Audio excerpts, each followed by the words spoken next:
سلام ستړي مشي قدرمنو لیدونکو پام وکړئ تازه لاندو مهمو خبرونو ته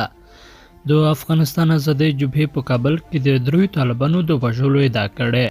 د افغانستان د آزادۍ جبهې ادعا کوي چې په کابل کې تیر ماښام درې طالبان وژلي او دوه نور ټاپیان کړي دي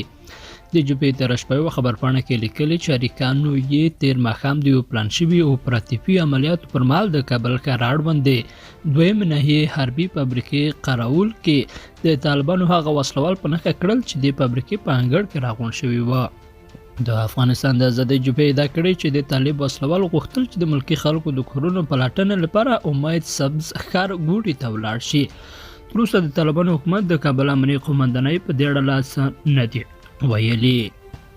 او د عوامي نیشنل ګوند ایالتي مشر ایمل ولي خان په پاکستان تور لګولی چې یو ځل بیا غواړي د پیسو ګټلو لپاره په افغانستان کې خپل پخوانی سیاست تکرار کړي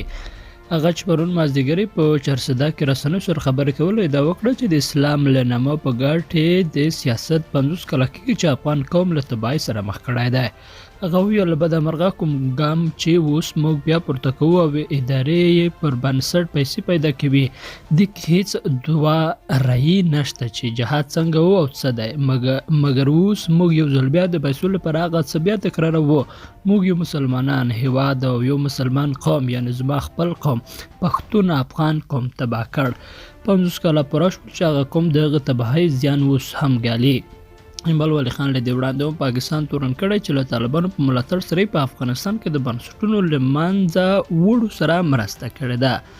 پاکستان حکومت تر اوسه د ایمل ولي خان څرګندونو ته غبرګون نه دی ښودلی